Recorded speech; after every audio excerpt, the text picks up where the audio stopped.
Welcome back to First Aid Neurology Review, brought to you by Falcon Physician Reviews. For the beginning of this section, we'll talk about the eye and the retina. And shown in this structure are the major structures of the eye. Light passes through the cornea and is focused onto the retina by the lens. There are two fluid chambers. The anterior chamber between the cornea and the lens, which is filled with aqueous humor, and a chamber behind the lens, which is filled with vitreous humor. Production of aqueous humor is controlled by the ciliary body, and it is reabsorbed at the canal of Schlemm. The retina contains a high acuity area with a high density of retinal ganglion cells, and this is known as a macula. There are many pathological processes that can affect the eye. For example, retinitis. This involves retinal necrosis and edema and can lead to an atrophic scar.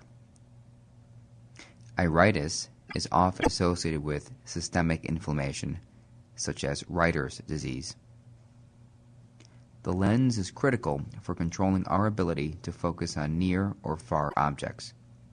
When the ciliary muscle contracts, the zonular fibers relax, and therefore the lens relaxes and becomes more convex. This facilitates near vision. When the ciliary muscle relaxes, the lens flattens, and this facilitates distance vision. With aging comes sclerosis and decreased elasticity, causing the lens to change shape. Retinal artery occlusion is an acute, painless monocular loss of vision, and on exam you observe a pale retina and a cherry red macula. This pattern is seen because the macula has its own blood supply called the choroid artery, which is spared in this scenario. Shown here are the major structures of the anterior chamber, showing the sites of production and reabsorption of aqueous humor. Also shown are the important pharmacological targets such as beta and M3 receptors on the ciliary body and alpha-1 and M3 receptors on the dilator/constrictor muscles of the iris, respectively. Glaucoma is defined as an increase in intraocular pressure. It can be caused by impairment in the flow of aqueous humor and can be detected on exam by the observation of optic disc atrophy with cupping. There are two broad categories of glaucoma. Open or wide angle refers to an obstruction in outflow, for example, in the canal of Schlemm.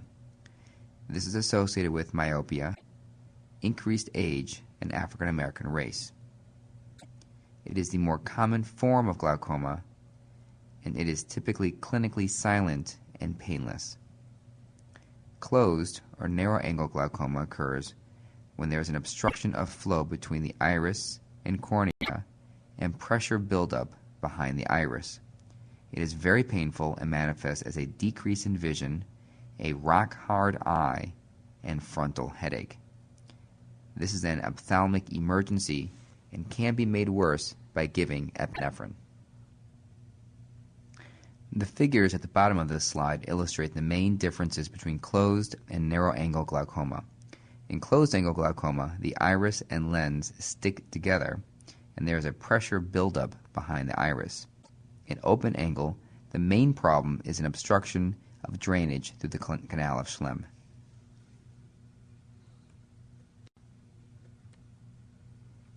There are other important diseases of the eye as well. Cataracts are painless, often bilateral opacifications of the lens that lead to a decrease in vision. Major risk factors for these are age, smoking, alcohol use, sunlight, classic galactosemia, galactokinase deficiency, diabetes, and this is likely related to high sorbitol levels, trauma, and infection. Papilledema is a reflection of an increase in intracranial pressure. On exam, you will observe an elevated optic disc with blurred margins. Patients will have a large blind spot. This can be seen in all diseases that have an increase in intracranial pressure including many forms of hydrocephalus.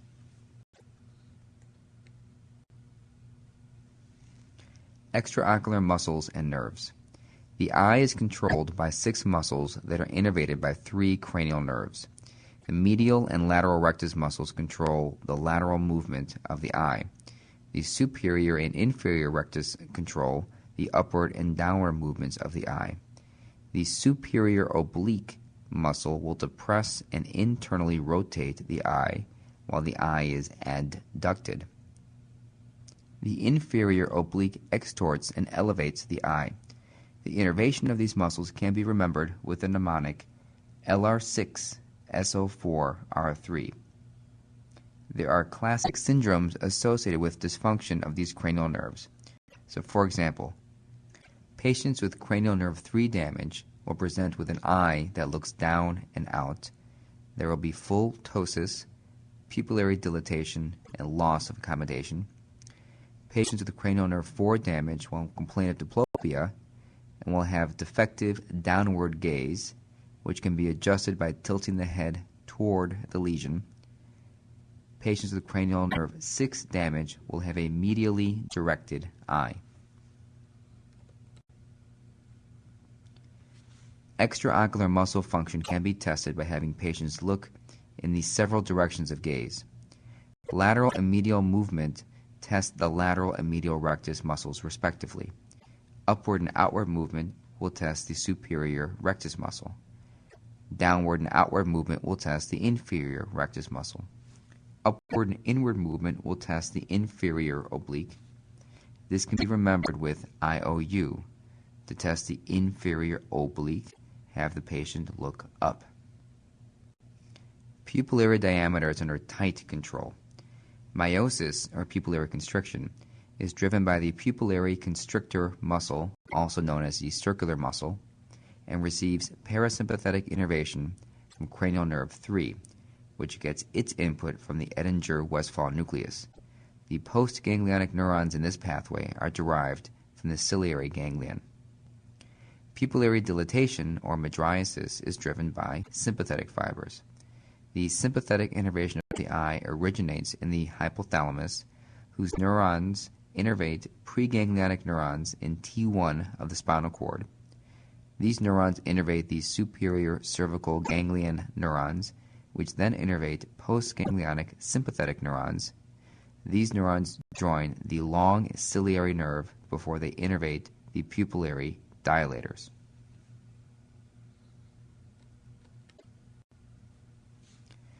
Pupillary light reflexes are an important part of the neurologic exam. The input signal is carried by the optic nerve to the pretectal nucleus in the midbrain. The pretectal nuclei activate bilateral Edinger-Westphal nuclei, and the pupils then constrict bilaterally. This is known as a consensual reflex, and the result is that light stimulation of one eye will lead to bilateral pupillary constriction. The classic Marcus gun pupil is one that has an afferent pupillary defect, for example, due to optic nerve damage or retinal damage. Therefore, when light is shown into the bad eye, there is no constriction. Since the good eye will still cause constriction, in the context of a swinging light test, it appears as if the shining of the light into the bad eye causes this eye to dilate.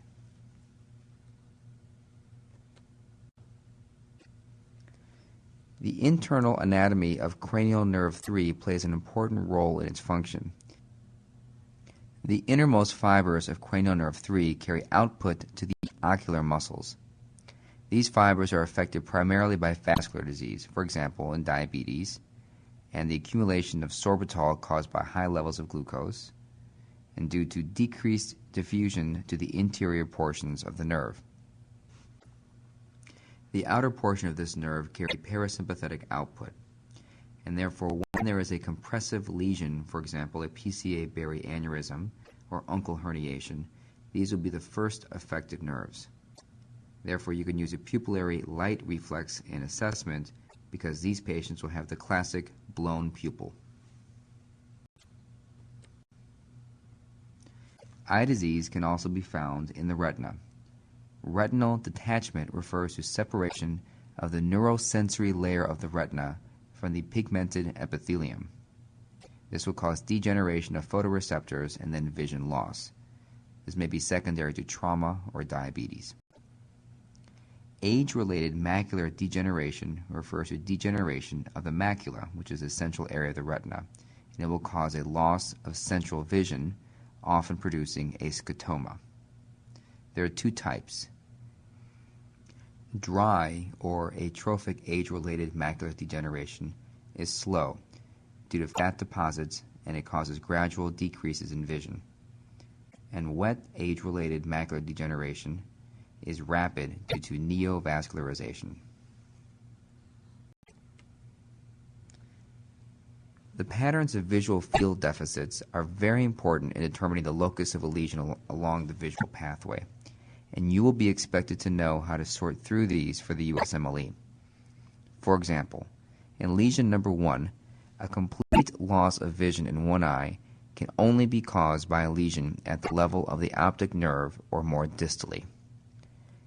In lesion number 2, a bitemporal hemianopia is most commonly caused by a central chiasmatic lesion, such as a pituitary adenoma. The most common one would be a prolactinoma.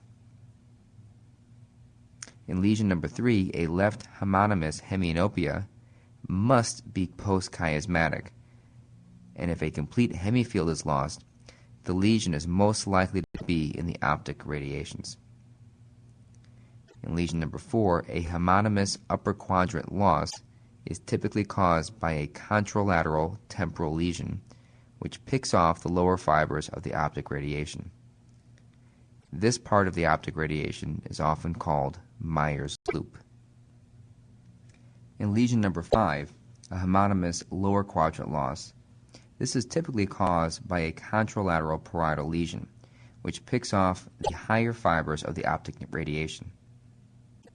Note that these fibers are shorter than those in Meyer's loop and therefore are less susceptible to damage. In lesion number 6, a homonymous hemianopia that spares the macula is likely in the visual cortex because of the large representation of the fovea in the visual cortex. And finally, in lesion number 7, a bilateral central scotoma is most likely to be caused by age-related macular degeneration.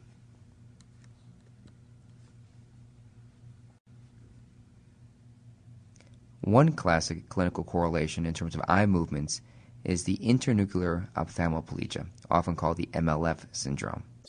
Here there is a lesion to the medial longitudinal fasciculus, or MLF, which disconnects the pontine gaze center from the medial rectus. An attempt to look laterally will cause what would have been the adducting eye to not move, and the abducting eye will have nystagmus in order to self-correct the deviation between the two eyes. Since the medial longitudinal fasciculus is not involved in convergence, convergence is normal. This is a classic finding in multiple sclerosis. The abnormal eye movements are shown at the bottom of this figure. With a lesion on the patient's right side, the patient's right eye does not adduct, and the left eye abducts normally, but then has fast beating to the right to self-correct. That concludes this section of First Aid Neurology Review, brought to you by Falcon Physician Reviews.